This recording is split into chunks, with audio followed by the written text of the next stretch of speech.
품팔이로 겨우 연명하던 강문수 부부는 길가에서 굶주려 쓰러진 아이를 발견합니다. 더 가난해질 것을 알면서도 아이를 품에 안은 부부. 연호라 이름 붙여진 아이가 온 뒤 집안에는 작은 기적들이 일어나기 시작합니다. 하지만 연호에게는 남다른 재주가 있었습니다. 한 번 본 것을 결코 잊지 않는 놀라운 기억력. 창고 주변의 변화를 모두 기억하던 연호는 마을 창고직이 최만복의 수상한 행동을 목격하게 됩니다. 곡식 도난 사건이 터지고 최만복은 연호에게 누명을 씌웁니다. 마을 사람들의 압박 속에서 위기에 몰린 가족. 과연 연호의 기억은 진실을 밝혀낼 수 있을까요? 마을 야담에 오신 걸 환영합니다. 들려주신 관심과 사랑에 감사드립니다. 구독과 좋아요 눌러주시고 마음을 나누어 주신다면 더 많은 따뜻한 이야기를 전해드리겠습니다. 해가 뉘엿뉘엿 넘어가는 저녁 무렵이었습니다. 강문수는 남의 집밭을 갈고 받은 품삯을 품에 꼭 쥔 채 집으로 향하고 있었습니다. 등골에 땀이 밴 옷이 저녁 바람에 식으며 오한이 들었지만 발걸음을 멈출 수 없었습니다. 집에는 아내 윤소연이 보리죽 한 그릇으로 저녁을 준비하며 기다리고 있을 터였습니다. 오늘 품삯이 이것밖에 안 되는구먼. 강문수는 한숨과 함께 손바닥 위에 엽전 몇 잎을 들여다보았습니다. 이걸로는 쌀 한 되도 사기 어려울 판이었습니다. 아내와 둘이 먹기에도 빠듯한 살림인데 요즘은 품을 팔 곳조차 귀해서 내일 먹을 거리도 막막했습니다. 마을 어귀를 지나는데 저만치 길섭해 무언가 쓰러져 있는 것이 보였습니다. 처음에는 짐을 싸놓은 보따리인 줄 알았는데 가까이 다가가자 어린아이였습니다. 너덧 살쯤 되어 보이는 사내아이가 남루한 옷을 걸친 채 풀섭에 엎어져 있었습니다. 이런. 강문수는 얼른 아이를 뒤집어 안았습니다. 아이의 몸은 차갑고 축 늘어진 팔다리에는 힘이 하나도 없었습니다. 얼굴은 흙먼지로 뒤덮여 있었고 입술은 바짝 말라 갈라져 있었습니다. 정신 차리거라. 일어나야지. 강문수가 아이를 흔들어 깨우자 가느다란 신음이 새어나왔습니다. 아이는 눈을 뜨지 못한 채 고개만 약하게 흔들었습니다. 오래 굶었는지 뼈만 앙상하게 남은 몸이 손에 잡혔습니다. 강문수는 품삯을 쥔 손을 꼭 쥐었다 폈다를 반복했습니다. 이를 어쩌나. 마음 같아서는 당장 업고 가고 싶었지만 현실이 발목을 잡았습니다. 자기네 먹을 것도 부족한 형편에 아이 하나를 더 거둔다는 것은 굶어 죽겠다는 소리나 다름없었습니다. 강문수는 주변을 둘러보았습니다. 해질녘이라 오가는 사람이 없었고 마을은 아직 한참 남았습니다. 일단 집에 데려가야겠구나. 결국 강문수는 아이를 등에 업고 걸음을 재촉했습니다. 차가운 몸을 등에 느끼며 가슴이 먹먹해졌습니다. 문득 아내가 몇 해 전 아이를 잃고 나서 한동안 밥도 제대로 먹지 못하던 모습이 떠올랐습니다. 집에 도착하자 윤소연이 부엌에서 나왔습니다. 남편의 등에 업힌 아이를 보자 얼굴이 하얗게 질렸습니다. 여보, 이 아이가 길에서 쓰러져 있었소. 그냥 지나칠 수가 없어서. 강문수는 아이를 마루에 조심스럽게 내려놓았습니다. 윤소연은 달려와 아이의 이마에 손을 대보고는 부엌으로 뛰어갔습니다. 곧 따뜻한 물을 적신 헝겊을 가져와 아이의 얼굴을 닦아주었습니다. 얼굴의 때가 벗겨지자 하얀 피부가 드러났습니다. 얼마나 굶었으면 이렇게까지. 윤소연의 손이 떨렸습니다. 아이의 볼을 쓰다듬는 손길이 조심스러웠습니다. 마치 깨질까 두려운 듯 천천히 움직였습니다. 물을 좀 먹여야겠소. 윤소연은 부엌에서 미지근한 물을 떠와 조금씩 아이 입에 넣어주었습니다. 처음에는 삼키지 못하고 흘렸지만 몇 번 반복하자 아이가 스스로 물을 받아 마셨습니다. 그제야 희미하게 눈을 떴습니다. 강문수는 한쪽 구석에 앉아 그 광경을 지켜보았습니다. 아내의 얼굴에 오랜만에 생기가 돌았습니다.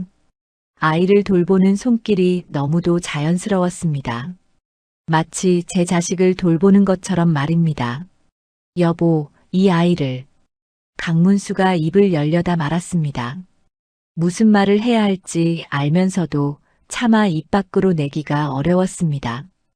윤소연은 남편을 돌아보지도 않고 아이를 돌보는 데만 집중했습니다. 죽 한 그릇만 먹이면 정신을 차릴 겁니다. 하지만 부인, 압니다.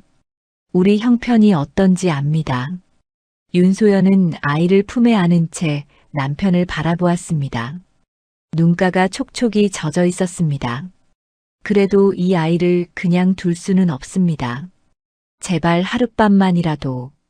강문수는 아내의 눈을 마주했습니다. 그 눈빛 속에는 간절함과 애원이 담겨 있었습니다. 몇 해 전 잃은 아이 생각이 났습니다. 태어난 지 100일도 못 넘기고 숨을 거둔 아들이었습니다. 그때 윤소연은 석 달을 넘게 알아누웠고 회복한 뒤에도 한동안 혼이 나간 사람처럼 지냈습니다. 하룻밤이 아니라 계속 있게 하고 싶으신 거지요? 윤소연은 고개를 끄덕였습니다. 아이를 더 꽉 껴안으며 입술을 깨물었습니다. 당신이 뭐라 하셔도 이 아이를 보낼 수가 없습니다. 죄 없는 아이가 길바닥에서 죽게 내버려 둘 수 없어요. 알고 있소. 나도 마음이 갔소. 강문수는 긴 한숨을 내쉬었습니다. 품에 쥔 품삯을 꺼내 마루에 내려놓았습니다. 내일부터 품을 더 팔아야겠소. 새 식구가 먹고 살 만큼은. 윤소연의 얼굴에 환한 웃음이 번졌습니다. 아이를 안은 채 남편에게 고개를 숙였습니다. 고맙습니다, 서방님. 그날 밤 윤소연은 보리죽에 자기 몫을 덜어 아이에게 먹였습니다. 아이는 정신없이 죽을 받아 먹었습니다. 한 그릇을 다 비우고 나서야 완전히 눈을 떴습니다. 맑은 눈동자가 윤소연을 올려다보았습니다. 이름이 뭐냐? 윤소연이 물었지만 아이는 대답하지 않았습니다. 다만 눈만 깜빡이며 윤소연을 바라볼 뿐이었습니다. 그럼 우리가 이름을 지어주마. 연호라고 하자. 2년 연애 호랑이 호다. 아이는 여전히 말이 없었지만 고개를 작게 끄덕였습니다. 그렇게 연호는 강문수 부부의 아들이 되었습니다. 비록 호적에 오르지 못한 자식이었지만 두 사람은 진심으로 아이를 받아들였습니다. 밤이 깊어 연호는 윤소연의 품에서 잠이 들었습니다. 부부는 작은 방 한쪽에 아이를 눕혀놓고 마루에 나란히 앉았습니다. 더 가난해질 텐데 괜찮겠소? 괜찮습니다. 어떻게든 해보겠습니다. 강문수는 아내의 손을 잡았습니다. 거칠고 마른 손이었지만 따뜻했습니다. 우리 아이가 생겼소.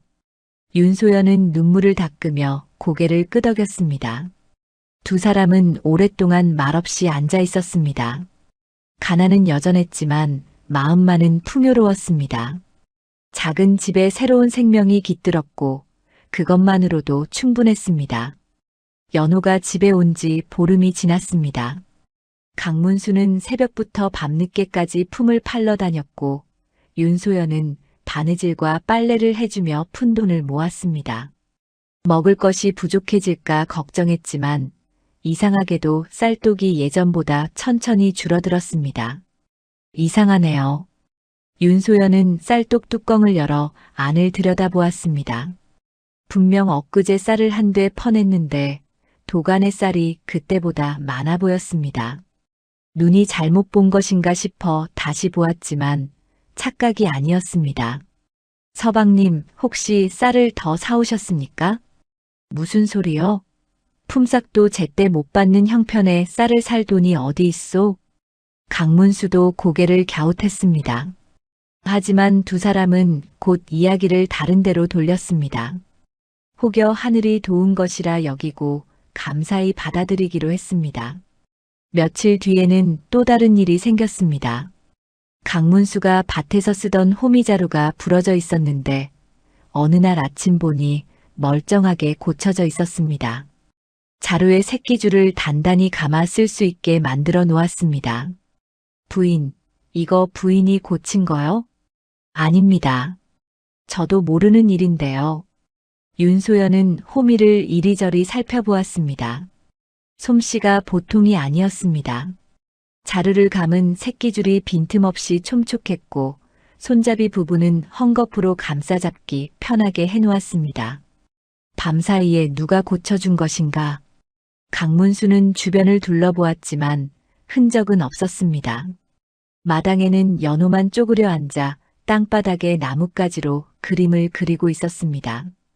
그날 밤 윤소연은 잠자리에 들기 전 연호의 이불을 덮어주었습니다. 아이는 금방 잠이 들었는지 고른 숨소리를 내고 있었습니다. 윤소연은 아이의 머리를 쓰다듬으며 방을 나왔습니다. 한밤중이었습니다. 윤소연은 무언가에 잠이 깼습니다. 가만히 귀를 기울이자 밖에서 작은 소리가 들렸습니다. 쥐가 기어다니는 소리 같기도 하고 무언가를 긁는 소리 같기도 했습니다. 윤소연은 조용히 일어나 방문을 살짝 열었습니다. 달빛이 마당을 환하게 비추고 있었습니다. 그때 부엌 쪽에서 작은 그림자가 움직이는 것이 보였습니다. 연호였습니다. 아이는 쌀독 앞에 쪼그려 앉아 무언가를 하고 있었습니다. 윤소연은 숨을 죽이고 지켜보았습니다. 연호는 쌀독 주변을 손으로 쓸어내고 있었습니다. 쌀알 하나하나를 주워 담고 바닥에 떨어진 것까지 모두 모아 도간에 넣었습니다. 그 다음 연호는 구석에 쌓아둔 농기구 쪽으로 갔습니다. 낙과 호미를 하나씩 살펴보더니 부러진 부분을 만지작거렸습니다. 아이의 손놀림이 빨랐습니다. 어둠 속에서도 길을 잃지 않는 듯 했습니다. 윤소연은 더 이상 지켜보지 않고 방으로 돌아왔습니다. 자리에 누워 천장을 바라보며 생각에 잠겼습니다.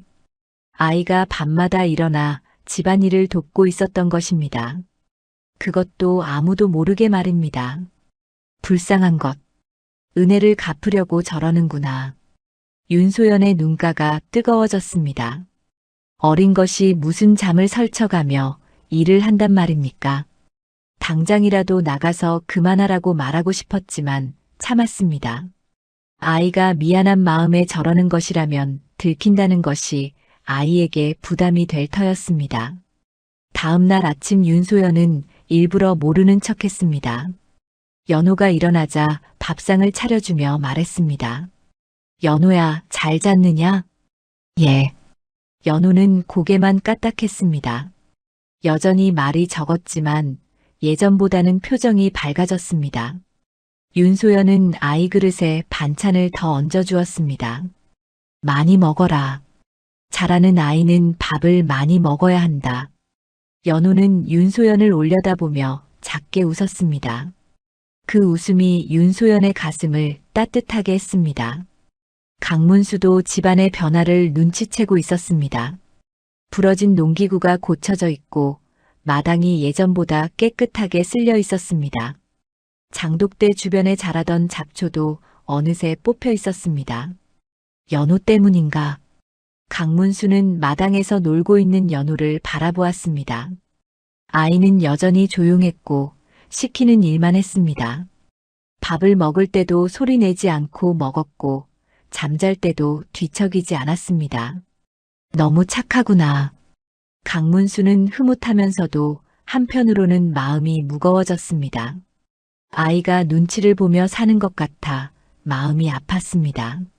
어린 것이 무슨 죄가 있다고 저리 조심스럽게 사는지 안쓰러웠습니다.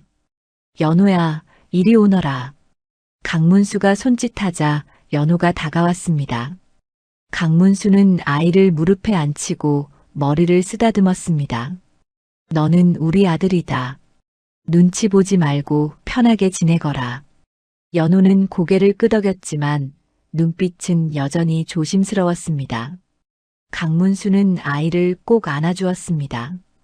작고 여린 몸이 품에 안겼습니다. 그날 밤 강문수는 윤소연에게 말했습니다. 부인, 요즘 집안이 좀 이상하지 않소? 무슨 말씀이십니까?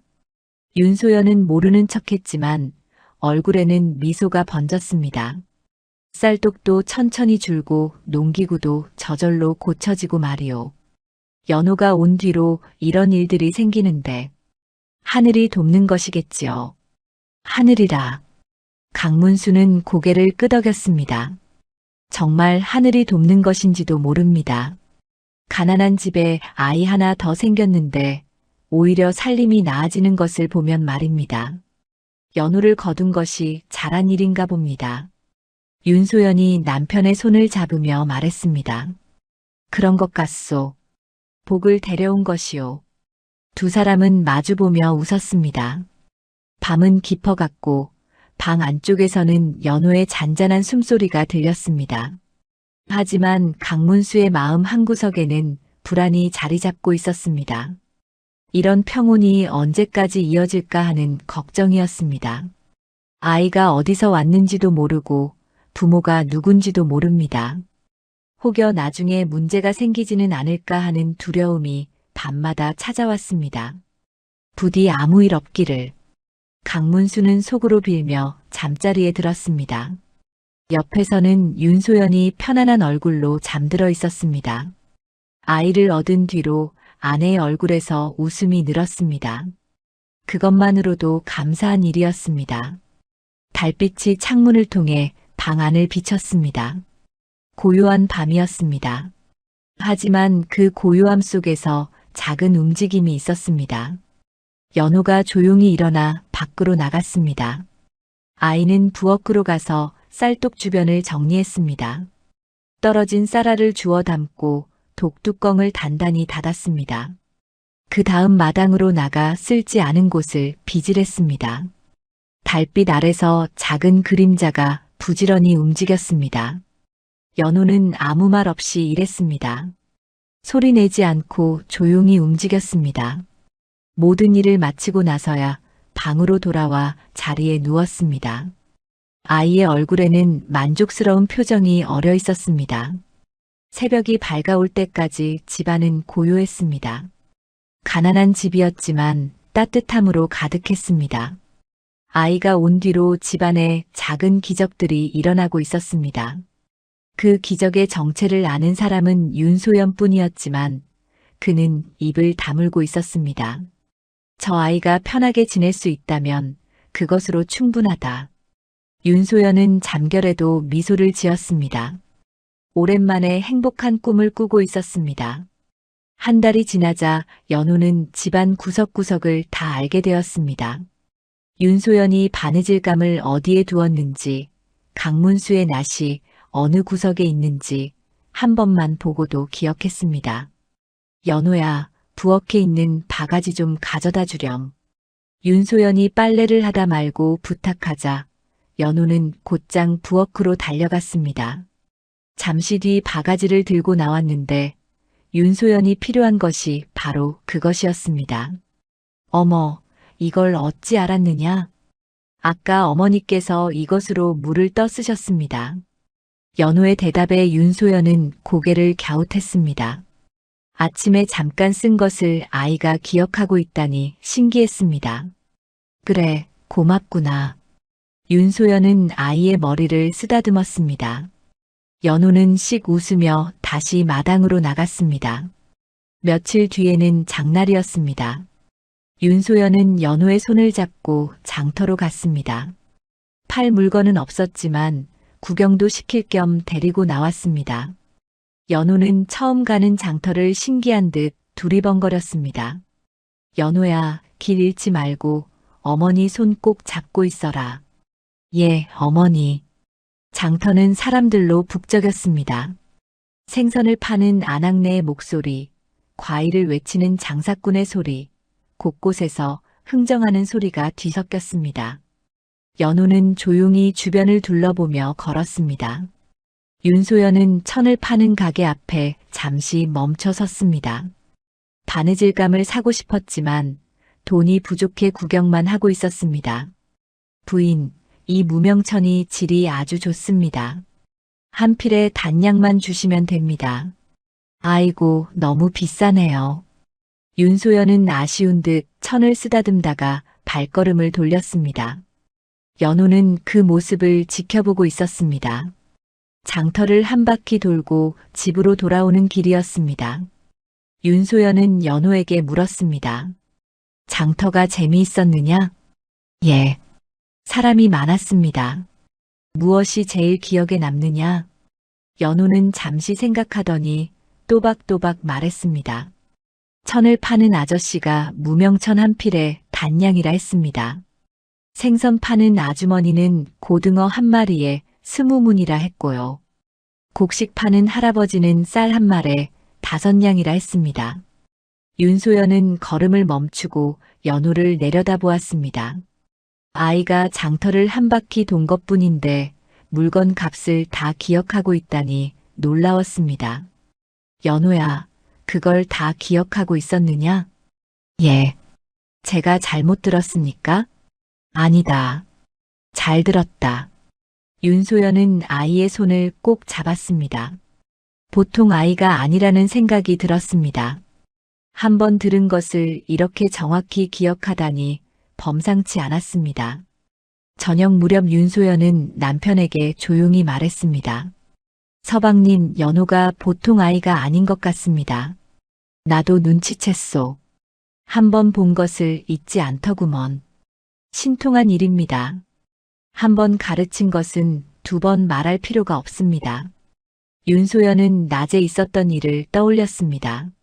아침에 연호에게 장작을 패는 법을 가르쳤는데 한 번 보고는 혼자서도 척척 해냈습니다. 너무 똑똑해서 걱정입니다. 무슨 걱정이요? 혹여 사람들이 이상하게 여기지 않을까 합니다. 강문수는 고개를 끄덕였습니다. 아내의 걱정이 이해되었습니다. 남달리 똑똑한 아이는 때로 사람들의 시샘을 받기도 합니다. 그래도 나쁜 일은 아니지 않소? 기억력이 좋으면 나중에 글 공부를 시킬 수도 있고. 그렇긴 합니다만. 윤소연은 불안한 마음을 떨칠 수 없었습니다. 연호가 밤마다 일어나 집안일을 돕는 것도 그렇고 기억력이 남다른 것도 그렇고 평범한 아이가 아니었습니다. 하지만 우리 아들인데 뭐가 문제겠는가. 윤소연은 스스로를 다독였습니다. 아이가 똑똑한 것이 죄는 아니지 않습니까? 닷새 뒤 마을 사람들이 강문수의 집을 찾아왔습니다. 품앗이를 나가기 전에 들른 것이었습니다. 강서방, 오늘 반 매러 가세. 알고 있네. 금방 나가겠네. 강문수가 농기구를 챙기는 사이 마을 사람들은 마당에서 잠시 쉬었습니다. 연호는 구석에서 그들을 지켜보고 있었습니다. 저 아이가 강서방 아들인가? 그렇다네. 한 달 전에 데려왔다더군. 착하게 생겼구먼. 마을 사람들은 연호를 힐끗 보며 이야기를 나눴습니다. 연호는 그들의 얼굴을 하나하나 눈에 담았습니다. 김서방, 박서방, 이서방까지 3사람이었습니다. 며칠 뒤 강문수가 장터에서 돌아왔을 때였습니다. 연호가 물었습니다. 아버지, 김씨 어르신은 안 오셨습니까? 어떻게 알았느냐? 저번에 우리 집에 오셨던 분 아닙니까? 강문수는 놀라 아이를 보았습니다. 한번 본 사람의 얼굴을 기억하고 있다니 신기했습니다. 그래, 맞다. 김서방이 몸이 아파 못 왔다더구나. 그럼 박서방님과 이서방님만 가셨습니까? 내가 그 사람들 이름도 아느냐? 저번에 들었습니다. 강문수는 아이의 머리를 쓰다듬었습니다. 이렇게 기억력이 좋은 아이는 처음 보았습니다. 윤소연도 아이의 재주를 실감하고 있었습니다. 바느질하는 법을 가르치면 금방 따라했고 나물 캐러 갈 때도 한 번 본 풀은 다시 찾아냈습니다. 연호야, 지난번에 캔 나물이 어느 곳에 있었느냐? 저기 언덕 너머 큰 바위 옆입니다. 정확하구나. 어떻게 기억하느냐? 그냥 눈에 들어왔습니다. 연호는 담담하게 대답했습니다. 아이에게는 당연한 일인 듯 했습니다. 마을 사람들은 아직 연호의 재주를 모르고 있었습니다. 다만 강문수 내외만 알고 있을 뿐이었습니다. 두 사람은 일부러 밖에 말하지 않았습니다. 괜히 소문이 나서 아이가 힘들어할까 걱정되었습니다. 연호야, 내가 기억을 잘하는 것은 좋은 일이다. 하지만 밖에서는 조심해야 한다. 왜 그렇습니까, 아버지? 사람들이 이상하게 여길 수 있단다. 너무 똑똑하면 시세 많은 이들도 있으니까. 연호는 고개를 끄덕였습니다. 아이는 똑똑했기에 아버지의 말을 금방 이해했습니다. 알겠습니다. 밖에서는 조심하겠습니다. 그래, 우리 연호가 착하구나. 강문수는 아이를 안아주었습니다.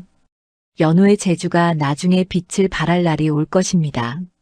하지만 아직은 때가 아니었습니다. 아이가 자랄 때까지 조용히 지켜봐 주어야 했습니다. 밤이 되어 연호는 잠자리에 들었습니다. 윤소연은 아이의 이불을 덮어주며 속으로 빌었습니다. 부디 이 아이가 무탈하게 자라기를.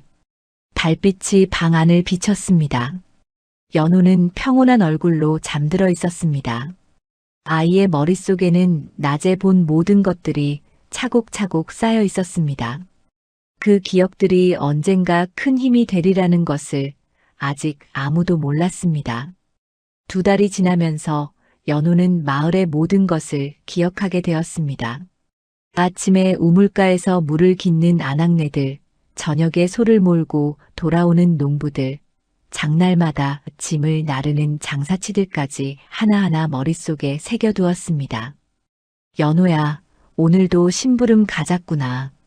윤소연은 연호의 손을 잡고 마을 어귀에 있는 곡식 창고 쪽으로 향했습니다.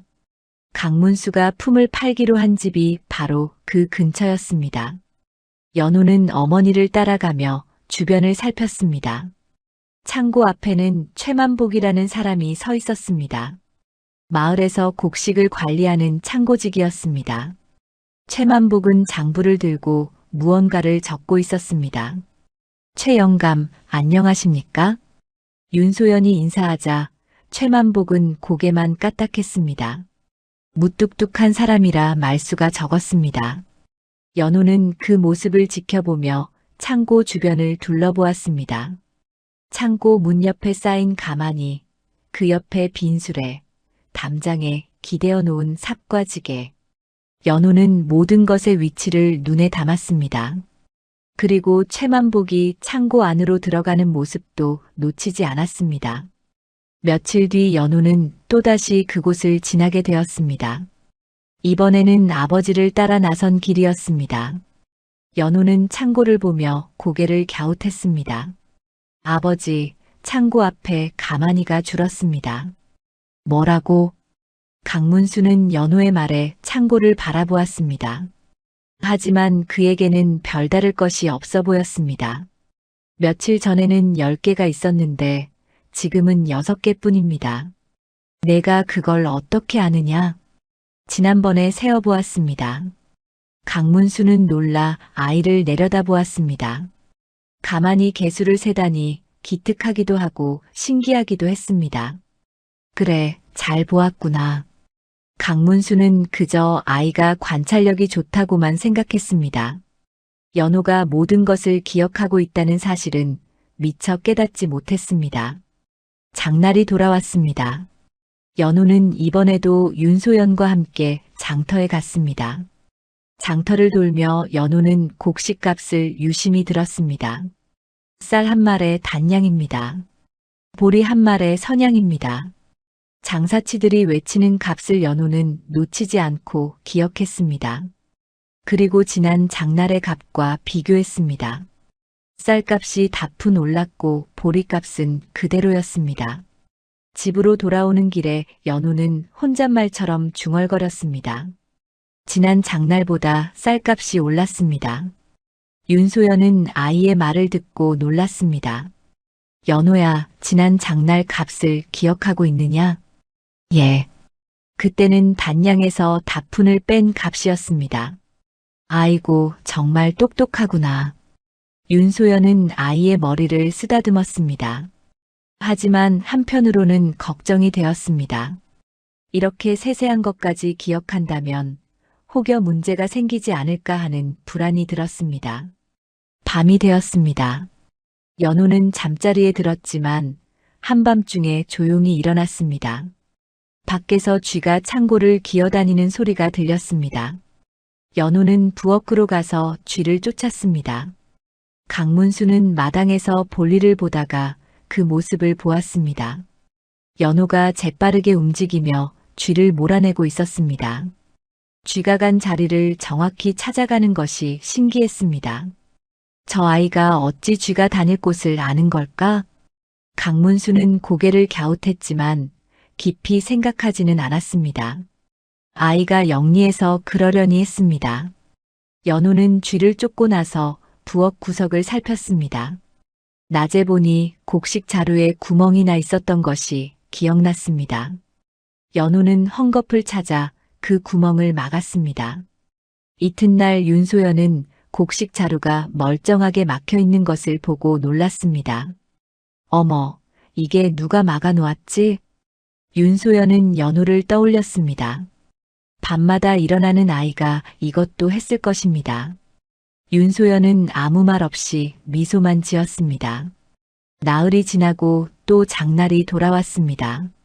연호는 이번에도 장터에 갔습니다. 그리고 창고 앞을 지나다 다시 한번 살폈습니다. 가마니가 또 줄어 있었습니다. 지난번에는 6개였는데 지금은 4개뿐이다.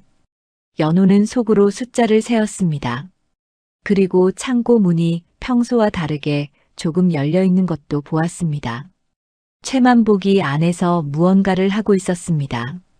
연호야, 왜 그러느냐? 윤소연이 물었지만 연호는 고개를 저었습니다. 아무것도 아닙니다. 연호는 더 이상 말하지 않았습니다. 하지만 머릿속에는 모든 것이 또렷이 새겨져 있었습니다. 창고 주변의 변화, 가마니의 개수, 곡식의 양까지 모두 기억하고 있었습니다. 보름이 더 지났습니다. 연호는 창고를 지날 때마다 그 주변을 살폈습니다. 가마니는 계속 줄어들었고 창고 안의 곡식도 조금씩 사라지는 것 같았습니다. 이상한 일이다. 연호는 고개를 갸웃했습니다. 장날마다 곡식을 파는 것은 당연한 일이지만 창고의 곡식이 줄어드는 속도가 너무 빨랐습니다. 게다가 최만복이 몰래 무언가를 옮기는 모습도 여러 번 보았습니다. 연호야, 무슨 생각을 그리 하느냐? 강문수가 물었습니다. 연호는 고개를 들어 아버지를 보았습니다. 아버지, 창고 곡식이 너무 빨리 줄어드는 것 같습니다. 그게 무슨 소리냐? 지난 장날부터 지금까지 가마니가 10개나 줄었습니다. 강문수는 아이의 말을 듣고 생각에 잠겼습니다. 10개라면 적지 않은 양이었습니다. 내가 잘못 본 것 아니겠느냐? 아닙니다. 제가 날마다 세어보았습니다. 연호는 자신있게 말했습니다. 강문수는 아이의 눈빛을 보고 거짓말이 아니라는 것을 알았습니다. 그래, 알았다. 하지만 함부로 말하지는 마라. 예, 아버지. 연호는 고개를 끄덕였습니다. 하지만 마음속으로는 계속 창고 주변을 살피기로 했습니다. 밤마다 연호는 일어나 집안을 돌보았습니다. 쥐를 잡고 구멍을 막고 농기구를 정리했습니다. 강문수는 가끔 그 모습을 보았지만 아이가 왜 그렇게 정확히 움직이는지는 몰랐습니다. 저 아이가 영리하긴 하구나. 강문수는 그저 아이를 대견하게 여길 뿐이었습니다. 연호가 낮에 본 모든 것을 기억하고 있다는 사실, 그래서 밤에도 길을 잃지 않고 일할 수 있다는 것을 미처 깨닫지 못했습니다. 한 달이 더 지났습니다. 연호의 머릿속에는 마을의 모든 풍경이 쌓여 있었습니다. 창고 주변의 변화, 사람들의 드나들, 곡식의 증감까지 모두 날짜별로 정리되어 있었습니다. 연호야, 넌 커서 무엇이 되고 싶으냐? 어느 날 저녁 윤소연이 물었습니다. 연호는 잠시 생각하다가 대답했습니다. 아버지, 어머니를 도와드리고 싶습니다. 그것만으로도 충분하다, 연호야. 윤소연은 아이를 꼭 안아주었습니다. 연호는 어머니의 품에 안겨 편안한 표정을 지었습니다. 밤이 깊어갔습니다. 연호는 잠자리에 들었지만 머릿속으로는 낮에 본 것들을 하나씩 정리하고 있었습니다. 창고에 가만히, 최만복의 행동, 곡식의 양. 모든 것이 퍼즐처럼 맞춰지고 있었습니다. 무언가 이상한 일이 일어나고 있다. 연호는 그렇게 생각했습니다. 하지만 아직은 때가 아니었습니다. 더 지켜봐야 했습니다. 아이는 조용히 눈을 감았습니다. 내일도 또 관찰해야 할 것들이 많았습니다. 장날 아침이었습니다. 연호는 윤소연과 함께 장터로 가는 길에 창고 앞을 지나게 되었습니다. 최만복이 창고 문 앞에서 장부를 들고 무언가를 적고 있었습니다. 연호는 무심코 창고를 살펴보았습니다. 가마니가 또 줄어 있었습니다.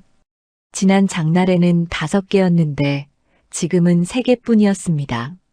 연호는 고개를 갸웃하며 중얼거렸습니다. 지난 장날보다 곡식이 더 줄었네요.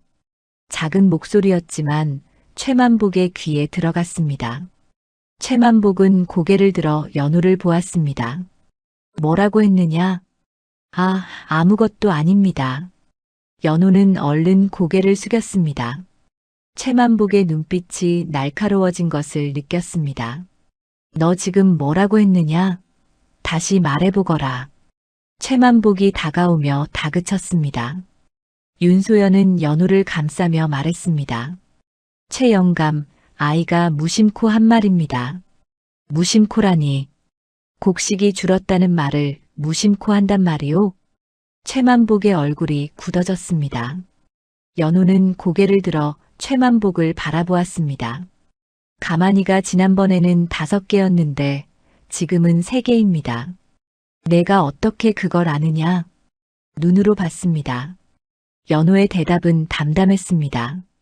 하지만 최만복의 얼굴은 점점 창백해졌습니다.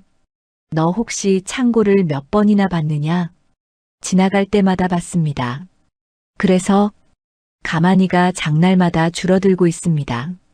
최만복은 뒤로 물러서며 연호를 노려보았습니다. 아이의 말이 지나치게 정확했습니다. 마치 장부를 보듯이 숫자를 외우고 있었습니다. 어린 것이 쓸데없는데 신경 쓰지 마라. 최만복은 쏘아붙이듯 말하고는 얼른 창고 안으로 들어갔습니다. 윤소연은 연호의 손을 꼭 잡고 그곳을 빠져나왔습니다. 연호야, 아까는 왜 그런 말을 했느냐? 제가 잘못했습니까? 잘못한 것은 아니지만 조심해야 한다. 아버지께서도 말씀하시지 않았느냐? 연호는 고개를 끄덕였습니다. 하지만 이미 늦었습니다. 최만복은 연호의 말을 듣고 불안해하기 시작했습니다. 창고 안으로 들어간 최만복은 장부를 펼쳐들었습니다. 손이 떨렸습니다. 연호가 말한 숫자가 정확했습니다. 가마니는 정말로 지난 장날보다 2개가 줄어 있었습니다. 저 아이가 어떻게 아는 거지? 최만복은 식은땀을 흘렸습니다. 자신이 몰래 빼돌린 곡식의 양을 아이가 알고 있다면 큰일이었습니다. 마을 사람들이 알게 되면 자신은 끝장이었습니다. 저 아이를 어떻게든 해야 한다. 최만복의 머릿속에는 불길한 생각이 떠올랐습니다. 연호를 없애야 한다는 생각이었습니다. 하지만 아이를 직접 해칠 수는 없었습니다. 다른 방법을 찾아야 했습니다. 장터에서 돌아오는 길이었습니다. 연호는 윤소연의 손을 잡고 걸으며 생각에 잠겨 있었습니다. 최만복의 얼굴이 자꾸 떠올랐습니다. 그 불안한 눈빛, 떨리는 손, 창백한 얼굴. 최영감이 무언가를 숨기고 있다. 연호는 확신했습니다. 창고의 곡식이 이상하게 줄어드는 것도 최만복과 관련이 있을 것입니다. 어머니, 최 영감은 왜 화를 냈습니까? 글쎄다. 아마 기분이 안 좋았나 보구나. 윤소연은 대수롭지 않게 넘겼지만 마음속으로는 불안했습니다. 최만복의 눈빛이 심상치 않았습니다. 그날 저녁 강문수가 집에 돌아왔을 때 윤소연은 낮에 있었던 일을 이야기했습니다. 서방님, 오늘 최 영감이 연호에게 이상하게 굴었습니다. 무슨 일이 있었소? 윤소연은 창고 앞에서 있었던 일을 자세히 말해주었습니다. 강문수는 얼굴이 굳어졌습니다. 연호가 정말 그런 말을 했소? 예. 가만히 개수까지 정확히 맞췄습니다. 이를 어쩌나. 강문수는 머리를 감싸 쥐었습니다. 연호의 재주가 드러나기 시작한 것입니다. 그것도 하필 최만복에게 말입니다. 최 영감이 연호를 달갑지 않게 볼 것 같습니다. 조심해야겠소. 당분간 연호를 창고 근처에 가지 못하게 하시오. 알겠습니다. 부부는 걱정스러운 눈으로 연호를 바라보았습니다. 아이는 아무것도 모른 채 밥을 먹고 있었습니다. 이틀 뒤 최만복은 마을 사람들을 모아놓고 말했습니다. 요즘 창고 주변을 기웃거리는 아이가 있습니다. 누구 말이오? 강문수가 데려온 그 아이 말이오. 마을 사람들이 웅성거렸습니다. 최만복은 계속 말을 이었습니다. 그 아이가 창고를 너무 자주 살핍니다. 혹여 곡식을 훔쳐갈까 걱정입니다. 아니, 그럴 리가 있겠소?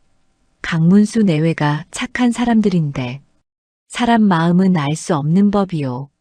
가난한 집 아이가 곡식을 보면 욕심이 날 수도 있지 않소? 최만복의 말에 몇몇 사람들이 고개를 끄덕였습니다. 최만복은 속으로 미소를 지었습니다. 조금씩 연호에게 의심을 씌워나가면 되는 것입니다. 하지만 아직 아무 일도 일어나지 않았지 않소? 그렇긴 하지만 조심하는 게 좋지 않겠소? 우리 마을 곡식인데 함부로 할 수는 없지 않소? 마을 사람들은 더 이상 말하지 않았습니다. 하지만 최만복의 말은 그들의 마음속에 작은 의심의 씨앗을 심었습니다. 며칠 뒤 강문수는 마을 사람들의 시선이 달라진 것을 느꼈습니다. 지나가며 인사를 해도 예전만큼 따뜻하지 않았습니다. 강서방, 요즘 아들이 창고 근처에 자주 간다지. 그런 적 없소. 우리 연호는 집에만 있소. 그래, 최 영감이 그러던데. 강문수는 가슴이 철렁했습니다. 최만복이 소문을 퍼뜨리고 있는 것입니다. 집으로 돌아온 강문수는 윤소연에게 말했습니다. 부인, 연호를 당분간 밖에 내보내지 마시오. 무슨 일이십니까? 최 영감이 이상한 소문을 퍼뜨리고 있어. 윤소연의 얼굴이 창백해졌습니다. 걱정했던 일이 벌어지기 시작한 것입니다. 연호는 부모의 대화를 듣고 있었습니다. 자신 때문에 부모가 걱정하는 것이 마음 아팠습니다. 아버지, 제가 잘못했습니까? 아니다, 연호야. 내 잘못이 아니다. 강문수는 아이를 안아주었습니다. 연호는 아버지의 품에 안겨 눈물을 참았습니다. 밤이 되었습니다. 연호는 잠자리에 누웠지만 잠이 오지 않았습니다. 최만복의 얼굴이 자꾸 떠올랐습니다. 그리고 창고에서 몰래 곡식을 빼돌리던 모습도 떠올랐습니다. 내가 본 것을 말해야 하나? 연호는 고민에 빠졌습니다. 하지만 아직은 때가 아니라고 생각했습니다. 증거가 필요했습니다. 지금 말해봤자 아무도 믿지 않을 것입니다. 최만복은 그날 밤 창고에서 또다시 곡식을 빼돌렸습니다. 어둠 속에서 가마니를 옮기며 연호를 떠올렸습니다. 저 아이만 없으면 아무도 모를 텐데. 최만복의 눈빛이 어둠 속에서 번뜩였습니다. 위험한 생각이 머릿속에서 자라나고 있었습니다. 닷새가 지났습니다. 마을 입구에 사람들이 모여들기 시작했습니다.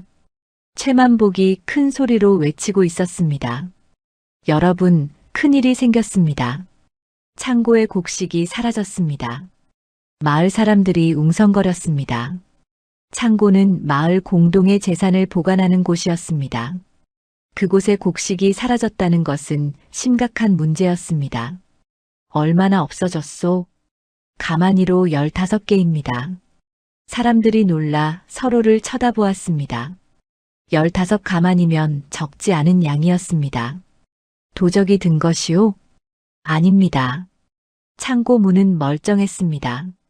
안에서 조금씩 빼돌린 것이 분명합니다. 최만복의 말에 마을 사람들은 수군거렸습니다. 안에서 빼돌렸다면 창고를 드나들 수 있는 사람의 소행이었습니다. 그럼 범인이 누구란 말이오? 제가 의심하는 아이가 있습니다. 최만복은 잠시 침묵하다가 입을 열었습니다. 강문수가 데려온 그 아이 말입니다. 순간 사람들의 시선이 강문순의 집 쪽으로 향했습니다. 강문수는 사람들 틈에서 얼굴이 하얗게 질렸습니다. 최영감, 그게 무슨 소리요? 우리 연호가 왜? 그 아이가 창고 주변을 너무 자주 기웃거렸소. 그리고 이상하게도 곡식의 양을 정확히 알고 있더군. 그건 아이가 기억력이 좋아서 그런 것이오. 기억력이 좋다고요? 아니면 훔친 양을 세고 있었던 것 아니겠소? 최만복의 말에 몇몇 사람들이 고개를 끄덕였습니다. 강문수는 입술을 깨물었습니다. 증거가 있소? 증거도 없이 어린아이를 범인으로 몰아세우는 것이오? 증거라면 충분하오. 그 아이가 창고를 살피던 것을 여러 사람이 봤소. 최만복은 주변 사람들을 둘러보았습니다. 몇몇이 고개를 끄덕이며 맞장구를 쳤습니다. 맞소. 나도 봤소. 나도 그 아이가 창고 앞을 지나가는 것을 여러 번 봤소. 강문수는 가슴이 답답했습니다. 연호를 지켜줘야 하는데 어떻게 해야 할지 막막했습니다. 여러분, 우리 연호는 그런 아이가 아니오. 착하고 순한 아이요. 착해 보이는 아이가 더 무섭다는 말도 있지 않소? 최만복의 말에 또다시 사람들이 웅성거렸습니다. 분위기가 점점 험악해지고 있었습니다. 강문수, 그 아이를 데려오시오. 직접 물어봐야겠소. 마을의 이장이 나섰습니다. 강문수는 고개를 저었습니다. 아이는 집에 없소. 없다니, 그럼 어디 갔단 말이오? 밭에 나가 있소. 강문수는 거짓말을 했습니다. 연호는 집 안에 있었습니다. 하지만 이 상황에서 아이를 끌고 나올 수는 없었습니다. 그럼 우리가 직접 찾으러 가야겠소. 최만복이 앞장서서 강문순의 집으로 향했습니다. 마을 사람들이 그 뒤를 따랐습니다. 강문수는 황급히 앞질러 집으로 달려갔습니다. 부인, 큰일이요. 마을 사람들이 연호를 찾으러 오고 있어. 윤소연은 얼굴이 창백해졌습니다. 연호는 방 안에서 떨고 있었습니다. 어머니, 제가 정말 나쁜 짓을 했습니까? 아니다, 연호야. 내 잘못이 아니다. 윤소연은 아이를 꼭 껴안았습니다. 밖에서는 사람들의 발소리가 점점 가까워지고 있었습니다. 강문수, 나오시오. 아이를 내놓으시오. 최만복의 목소리가 울려 퍼졌습니다. 강문수는 대문 앞에 서서 사람들을 막았습니다. 돌아가시오. 우리 아이는 아무 잘못도 하지 않았소. 그건 우리가 판단할 일이오. 일단 아이를 데려와야 하오. 이장이 나서서 말했습니다. 강문수는 물러서지 않았습니다. 안 됩니다. 아이를 내줄 수 없소. 강문수, 마을 사람들을 거역하려는 거요? 최만복이 다그쳤습니다. 사람들도 점점 흥분하기 시작했습니다. 아이를 내놓으시오. 그래, 내놓아야 하오. 강문수는 앞을 가로막고 서 있었지만 사람들의 힘을 당해낼 수 없었습니다. 몇몇이 대문을 밀고 들어오려 했습니다. 바로 그때였습니다. 윤소연이 연호의 손을 잡고 밖으로 나왔습니다. 사람들은 잠시 멈칫했습니다. 윤소연의 얼굴에는 단호한 표정이 어려 있었습니다. 여러분, 잠깐만 들어주십시오. 윤소연은 연호를 자기 뒤에 세웠습니다. 그리고 사람들을 똑바로 바라보며 말했습니다. 이 아이는 우리가 지킵니다. 사람들이 술렁거렸습니다. 평소 조용하던 윤소연이 이렇게 강하게 나오는 것은 처음이었습니다. 부인, 그게 무슨 말이오? 이장이 물었습니다. 윤소연은 한 걸음 앞으로 나섰습니다. 이 아이는 죄가 없습니다. 창고를 기웃거린 것은 사실이지만 훔친 적은 없습니다. 그걸 어떻게 믿소? 최만복이 비웃듯 말했습니다. 윤소연은 최만복을 똑바로 바라보았습니다. 최 영감, 정말로 연호가 훔쳤다는 증거가 있습니까? 증거라면 아이가 창고를 살피던 것이 증거요. 그것만으로는 부족합니다. 아이가 창고를 본 것과 곡식을 훔친 것은 다른 문제입니다. 윤소연의 목소리는 떨리지 않았습니다. 강문수는 아내의 모습을 보며 가슴이 뭉클했습니다. 그럼 부인은 아이가 결백하다고 장담할 수 있소? 그렇습니다. 제 목숨을 걸고 장담합니다. 사람들은 숨을 죽이고 윤소연을 바라보았습니다. 최만복은 얼굴이 굳어졌습니다. 참 어처구니가 없구려. 남의 집 아이를 데려와 키우더니 이제는 마을을 적으로 돌리는구려. 마을을 적으로 돌리는 것이 아닙니다. 다만 진실을 밝히고 싶을 뿐입니다. 윤소연은 연호를 앞으로 데려왔습니다. 연호는 떨고 있었지만 어머니의 손을 꼭 잡고 있었습니다. 연호야, 사람들에게 말해보거라. 내가 창고에서 무엇을 보았는지. 연호는 고개를 들어 사람들을 바라보았습니다. 작은 목소리였지만 또렷하게 말했습니다. 저는 곡식을 훔치지 않았습니다. 그럼 창고를 왜 자꾸 봤느냐? 최만복이 다그쳤습니다. 연호는 잠시 망설이다가 입을 열었습니다. 이상한 것을 봤기 때문입니다. 이상한 것이라니? 밤에 누군가 창고에서 가마니를 옮기는 것을 봤습니다. 순간 최만복의 얼굴이 하얗게 변했습니다. 사람들도 웅성거리기 시작했습니다. 밤에 누가 가마니를 옮긴다고? 예, 여러 번 봤습니다. 연호의 말에 사람들의 시선이 최만복에게로 향했습니다. 최만복은 황급히 손을 저었습니다. 말도 안 되는 소리요. 아이가 거짓말을 하고 있어. 거짓말이 아닙니다. 장날마다 가마니가 줄어들었습니다. 처음에는 10개였고 그 다음에는 6개, 그 다음에는 3개였습니다. 연호는 날짜와 개수를 정확히 말했습니다. 사람들은 아이의 말에 귀를 기울이기 시작했습니다. 그렇다면 누가 옮겼다는 것이냐? 이장이 물었습니다.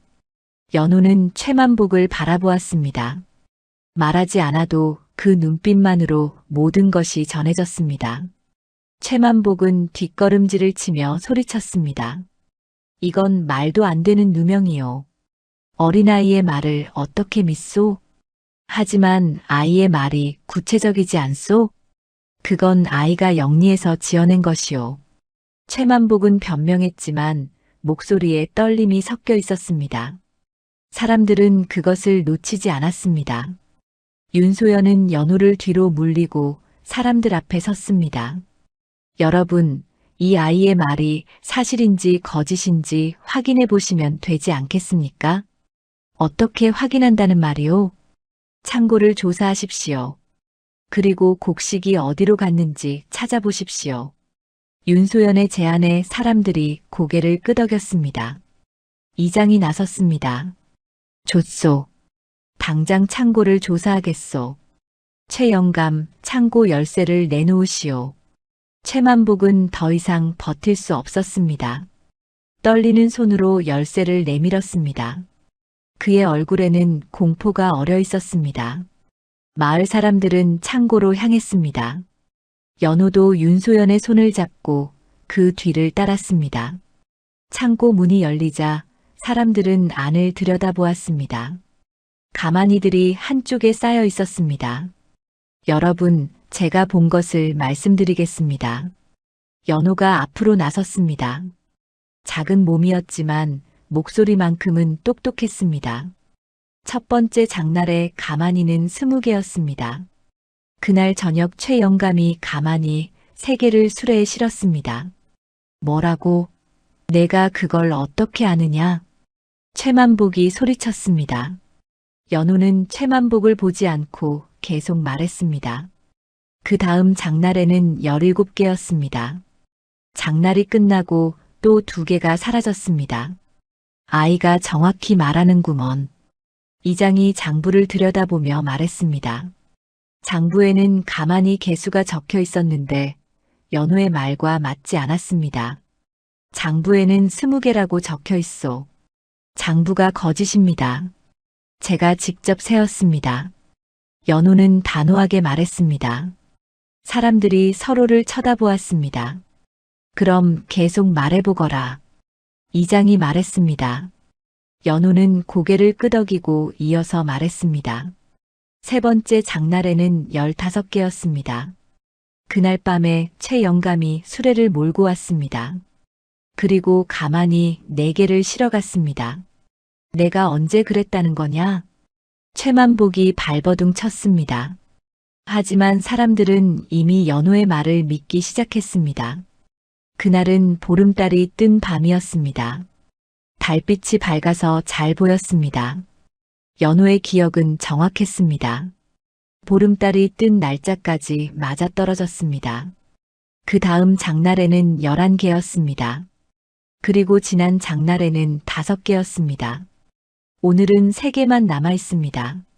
연호가 말을 마치자 사람들은 창고 안을 다시 살폈습니다. 정말로 가만히는 3개뿐이었습니다. 최 영감, 이게 대체 어찌된 일이오? 이장이 다그쳤습니다. 최만복은 입술을 떨며 뒤로 물러섰습니다. 나는 모르는 일이오. 아이가 거짓말을 하는 것이오. 거짓말이 아닙니다. 창고 뒤편을 보십시오. 연호가 손가락으로 가리켰습니다. 사람들이 창고 뒤편으로 돌아가자 수레바퀴 자국이 선명하게 남아 있었습니다. 이 자국을 따라가면 곡식이 어디로 갔는지 알 수 있습니다. 이장과 몇몇 사람들이 자국을 따라 걸어갔습니다. 자국은 마을 뒷산 쪽으로 이어져 있었습니다. 한참을 걷자 숲속에 움막 하나가 나타났습니다. 저기가 뭐요? 사람들이 움막으로 다가갔습니다. 문을 열자 안에는 가마니들이 가득 쌓여 있었습니다. 이게 대체... 사람들은 놀라 서로를 쳐다보았습니다. 가마니에는 마을 창고의 표시가 찍혀 있었습니다. 최 영감이 여기에 숨겨둔 것이 분명하오. 이장이 분노에 찬 목소리로 말했습니다. 사람들은 최만복을 애워쌌습니다. 이놈이 마을 곡식을 훔쳤구나. 용서할 수 없소. 최만복은 더 이상 변명할 수 없었습니다. 무릎을 꿇고 용서를 빌었습니다. 죄송합니다. 제가 잘못했습니다. 이 나쁜 놈이 마을 사람들을 속이고 아이에게 누명까지 씌우다니. 이장이 최만복의 멱살을 잡았습니다. 최만복은 고개를 숙이고 흐느꼈습니다. 빚을 갚아야 했습니다. 어쩔 수 없었습니다. 어쩔 수 없다니. 마을 재산을 훔친 것이 어쩔 수 없다고. 사람들의 분노는 식을 줄 몰랐습니다. 그때 연호가 다시 입을 열었습니다. 그리고 한 가지 더 있습니다. 뭐가 더 있느냐? 이장이 물었습니다. 연호는 움막 안쪽을 가리켰습니다. 저기에 사람이 숨어 있습니다. 사람들이 움막 안쪽을 살폈습니다. 곡식 더미 뒤에 2명의 사내가 움츠리고 있었습니다. 저놈들은 누구냐? 사내들을 끌어내자 얼굴을 가린 천을 벗겼습니다. 낯선 얼굴들이었습니다. 너희는 누구냐? 우리는 최 영감에게 고용된 자들입니다. 한 사내가 떨리는 목소리로 말했습니다. 고용되었다니 무슨 일을 하라고? 곡식을 옮기는 일을 도왔습니다. 그리고 또 하나. 사내는 말을 멈추고 최만복을 쳐다보았습니다. 최만복은 얼굴이 새하얗게 질렸습니다. 말해보거라. 이장이 다그쳤습니다. 사내는 입을 열었습니다. 그 아이를 해치라는 명령을 받았습니다. 순간 사람들이 술렁거렸습니다. 강문수와 윤소연은 깜짝 놀라 연호를 껴안았습니다. 뭐라고? 아이를 해치라고? 예. 아이가 너무 많이 알고 있어서 위험하다고 했습니다. 사내의 말에 사람들은 최만복을 노려보았습니다. 최만복은 그 자리에 주저앉았습니다. 나는 그냥 협박만 하라고 했소. 정말 해치라고 한 것은 아니오. 협박이든 뭐든 어린아이를 노렸다는 것만으로 용서할 수 없소. 이장은 사람들을 시켜 최만복과 사내들을 묶었습니다. 그리고 관하로 끌고 가기로 했습니다. 연호야, 내가 우리 마을을 구했구나. 이장이 연호의 머리를 쓰다듬었습니다. 연호는 쑥스러운 듯 고개를 숙였습니다. 저는 본 것을 말했을 뿐입니다. 본 것을 이렇게 정확히 기억하는 아이는 처음 보았다. 신기한 재주로구나. 마을 사람들도 연호를 칭찬했습니다. 아까까지 아이를 의심하던 사람들이었지만 이제는 모두 미안한 표정을 지었습니다.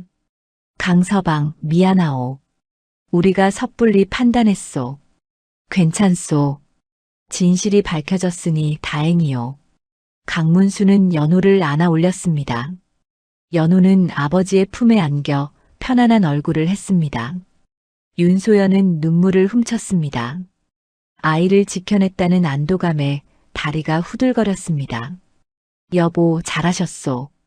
강문수가 아내의 손을 꼭 잡았습니다. 윤소연은 고개를 끄덕이며 미소를 지었습니다. 최만복은 관하로 끌려가며 계속 용서를 빌었습니다. 하지만 아무도 그의 말에 귀를 기울이지 않았습니다. 저 나쁜 놈. 마을 사람들을 속이고 아이까지 해치려 하다니. 감옥에 가서 벌을 받아야 마땅하오. 사람들의 비난 속에 최만복은 고개를 푹 숙이고 끌려갔습니다. 그와 함께 고용된 사내들도 끌려갔습니다. 해가 저물어 갈 무렵 마을에는 다시 평화가 찾아왔습니다. 사람들은 움막에서 찾은 곡식을 창고로 옮겼습니다. 가만히를 세어보니 정확히 17개였습니다. 연호의 말이 틀림없구나. 정말 신통한 아이로다. 이장은 감탄하며 말했습니다. 연호는 부모님의 손을 잡고 집으로 돌아갔습니다. 집에 도착하자 윤소연은 연호를 꼭 안아주었습니다. 연호야, 무섭지 않았느냐? 조금 무서웠습니다. 하지만 어머니가 계셔서 괜찮았습니다. 우리 연호가 정말 용감하구나. 강문수도 아이를 안아주었습니다. 세 사람은 서로를 꼭 안고 한참을 그렇게 있었습니다. 밤이 되어 연호는 잠자리에 들었습니다. 오늘 하루가 힘들었는지 금방 잠이 들었습니다. 강문수와 윤소연은 아이를 지켜보며 속삭였습니다. 연호의 재주가 마을을 구했소. 그렇습니다. 앞으로는 아무도 우리 연호를 의심하지 않을 것입니다. 이제 마음 놓고 살 수 있겠소. 두 사람은 손을 맞잡고 미소를 지었습니다. 긴 하루가 끝나고 평온한 밤이 찾아왔습니다. 달빛이 방 안을 비추고 연호는 편안하게 잠들어 있었습니다. 사흘이 지났습니다. 마을에는 평화가 돌아왔고 사람들은 연호를 영웅처럼 대했습니다. 길을 지나갈 때마다 인사를 건넸고 지나가는 말로 칭찬을 아끼지 않았습니다. 연호야, 장 보러 가는 길인데 함께 가지 않겠느냐? 연호야, 이 떡 한 조각 먹어보렴. 연호는 그럴 때마다 공손히 인사를 했습니다. 하지만 마음 한구석은 무거웠습니다. 어느 날 저녁이었습니다. 연호는 마루에 앉아 하늘을 바라보고 있었습니다. 윤소연이 다가와 옆에 앉았습니다. 연호야, 무슨 생각을 하느냐? 어머니, 저는 어디서 왔을까요? 윤소연은 아이의 물음에 가슴이 철렁했습니다. 언젠가는 이런 질문을 할 줄 알았지만 막상 듣고 보니 대답하기가 어려웠습니다. 연호야, 넌 하늘이 보내준 아이란다. 하지만 제게도 진짜 부모가 있었을 겁니다. 연호의 목소리는 조용했지만 단호했습니다. 윤소연은 아이의 손을 꼭 잡았습니다. 그럴 수도 있겠지. 하지만 지금 여기가 내 집이란다. 어머니, 아버지께서는 저를 정말 아들로 여기십니까? 그럼 당연하지. 강문수가 밖에서 일을 마치고 들어오다 대화를 들었습니다. 그는 연호 옆에 앉으며 말했습니다. 연호야, 내가 우리 집에 온 날을 기억하느냐? 예, 기억합니다. 그날 나는 너를 그냥 지나칠 수도 있었다. 하지만 그러지 못했지. 내가 우리 아들이 될 운명이었기 때문이란다. 강문수는 연호의 머리를 쓰다듬었습니다. 연호는 아버지를 올려다보며 물었습니다. 저는 다시 떠나야 하는 것 아닙니까? 무슨 소리냐? 제 진짜 부모를 찾아가야 하는 것 아닙니까? 순간 강문수와 윤소연은 말문이 막혔습니다. 두 사람은 서로를 바라보았습니다. 연호야, 내가 떠나고 싶으냐? 윤소연이 조심스럽게 물었습니다. 연호는 고개를 저었습니다. 아닙니다. 저는 여기 있고 싶습니다. 정말이냐? 예. 어머니, 아버지와 함께 있고 싶습니다. 연호의 눈에 눈물이 맺혔습니다. 윤소연은 아이를 끌어안았습니다. 연호야, 고맙다. 우리와 함께 있어줘서.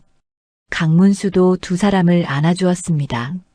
세 사람은 한참을 그렇게 있었습니다. 서방님, 연호를 호적에 올립시다. 윤소연이 남편을 바라보며 말했습니다. 강문수는 고개를 끄덕였습니다. 그래야지. 이제 연호는 정식으로 우리 아들이 되는 게다. 며칠 뒤 강문수는 관하로 갔습니다. 호적을 담당하는 이에게 연호를 아들로 올리고 싶다고 말했습니다. 아이가 주운 아이라고 들었습니다. 그렇습니다. 하지만 이제는 제 아들입니다. 알겠습니다. 서류를 작성하겠습니다. 관리는 붓을 들어 장부에 연호의 이름을 적었습니다. 강문수는 그 모습을 지켜보며 가슴이 벅찼습니다. 이제 연호는 강문수의 아들로 기록되었습니다. 고맙습니다. 강문수는 깊이 절을 하고 관할을 나섰습니다. 집으로 돌아오는 길에 하늘을 올려다보았습니다. 아이 어머니, 하늘에서 보고 계시지요? 우리에게 아들이 생겼습니다. 강문수는 일찍 세상을 떠난 첫 아들의 어머니를 떠올렸습니다. 그리고 지금의 아내 윤소연을 생각했습니다. 모두가 소중한 인연이었습니다. 집에 도착하자 윤소연과 연호가 마당에서 기다리고 있었습니다. 어떻게 되었습니까? 다 됐소. 이제 연호는 정식으로 우리 아들이요. 윤소연은 눈물을 흘리며 연호를 꼭 안았습니다. 연호도 어머니를 꼭 껴안았습니다. 어머니, 제가 정말 아들이 되었습니까? 그럼 이제 넌 강연호란다. 강연호. 연호는 자기 이름을 몇 번이나 되뇌었습니다. 입 밖으로 내는 이름이 낯설었지만 좋았습니다. 그날 밤 세 사람은 작은 잔치를 벌였습니다. 가난한 살림이었지만 윤소연은 정성껏 음식을 준비했습니다. 두부 한 모와 나물 몇 가지, 그리고 보리밥이 전부였지만 마음만은 풍성했습니다. 연호야, 많이 먹어라. 예, 아버지. 연호는 밥을 한 숟가락 떠서 입에 넣었습니다. 평소와 같은 맛이었지만 오늘은 유난히 맛있었습니다. 우리 연호가 이제 진짜 우리 아들이 되었구나. 강문수가 감격하여 말했습니다. 윤소연도 눈시울을 붉혔습니다. 연호야, 앞으로 힘든 일이 있어도 우리가 함께 이겨내자. 예, 어머니. 밥을 다 먹고 나서 연호는 잠자리에 들었습니다. 이불을 덮고 누우니 온몸이 편안해졌습니다. 이제 나는 이 집 아들이다. 연호는 그렇게 생각하며 눈을 감았습니다. 그런데 이상한 일이 생겼습니다. 평소 같으면 한밤중에 일어나 집안일을 도왔을 텐데 오늘은 그러고 싶지 않았습니다. 이제는 안 해도 될 것 같다. 연우는 편안한 마음으로 잠에 빠져들었습니다. 밤새도록 자리를 뜨지 않고 깊이 잠들었습니다. 새벽에 윤소연이 일어나 부엌으로 갔습니다. 평소 같으면 연우가 정리해 놓은 흔적이 있었을 텐데 오늘은 아무것도 없었습니다. 연우가 일어나지 않았구나. 윤소연은 미소를 지었습니다. 아이가 이제 편하게 잠을 자는 것입니다. 더 이상 은혜를 갚아야 한다는 부담을 느끼지 않는 것입니다. 이제야 진짜 우리 아들이 되었구나. 윤소연은 눈물을 닦으며 아침 준비를 시작했습니다. 해가 떠올랐습니다. 연우는 아침 햇살에 눈을 떴습니다. 푹 잔 것이 언제인지 기억이 나지 않았습니다. 연우야, 일어났느냐? 강문수가 방문을 열며 물었습니다. 연우는 벌떡 일어나 인사했습니다. 예, 아버지. 안녕히 주무셨습니까? 그래, 잘 잤다. 너도 푹 잔 것 같구나. 예, 정말 푹 잤습니다. 연우는 밖으로 나와 세수를 했습니다. 물에 얼굴을 씻으니 개운했습니다. 마당에는 윤소연이 아침 준비를 하고 있었습니다. 어머니, 제가 도와드릴까요?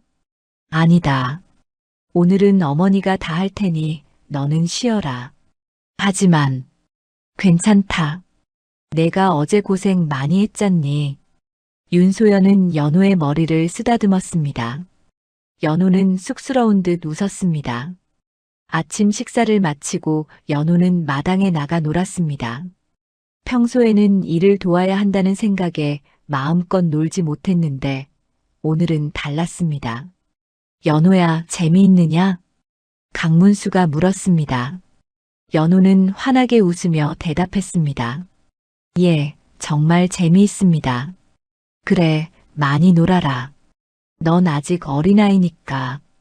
강문수는 아들의 모습을 흐뭇하게 바라보았습니다. 윤소연도 부엌에서 나와 연우를 지켜보았습니다. 서방님, 연우가 참 좋아 보입니다. 그렇죠. 이제야 진짜 아이다운 모습을 보는 것 같소. 우리 복이 많습니다. 그렇죠. 하늘이 우리에게 아들을 보내주었소. 두 사람은 손을 맞잡고 연우를 바라보았습니다. 가난은 여전했습니다. 먹을 것도 부족했고 입을 것도 넉넉지 않았습니다. 하지만 마음만은 풍요로웠습니다. 연우가 집에 온 뒤로 집안에는 웃음이 돌아왔습니다. 강문수는 품을 팔러 나갈 때도 힘이 났고 윤소연은 바느질을 할 때도 흥겨웠습니다. 어머니, 저 오늘 장터에 가도 됩니까? 그래, 함께 가자꾸나. 윤소연은 연우의 손을 잡고 장터로 향했습니다. 마을 사람들이 반갑게 인사했습니다. 연우야, 잘 지내느냐? 예, 잘 지냅니다. 연우는 밝은 표정으로 인사했습니다. 더 이상 눈치를 보지 않았고 당당했습니다. 해가 저물어갈 무렵 세 사람은 집 앞에 모여 앉았습니다. 노을이 하늘을 물들이고 있었습니다. 참 아름답구나. 강문수가 하늘을 보며 말했습니다. 윤소연도 고개를 끄덕였습니다. 정말 아름답습니다. 연우는 두 사람 사이에 앉아 하늘을 바라보았습니다. 붉게 물든 하늘이 마음을 따뜻하게 했습니다. 아버지, 어머니, 왜 그러느냐? 감사합니다. 연우의 작은 목소리에 두 사람은 아이를 꼭 껴안았습니다. 세 사람은 한참을 그렇게 앉아 있었습니다. 밤이 되었습니다. 연우는 다시 깊은 잠에 빠져들었습니다. 이제는 밤에 일어나지 않았습니다. 온전히 아들로서 편히 잠들었습니다. 달빛이 방 안을 비쳤습니다. 가난한 집이었지만 사랑이 가득했습니다. 피로 맺어지지 않았지만 마음으로 이어진 가족이었습니다. 그 인연은 피보다 깊었습니다.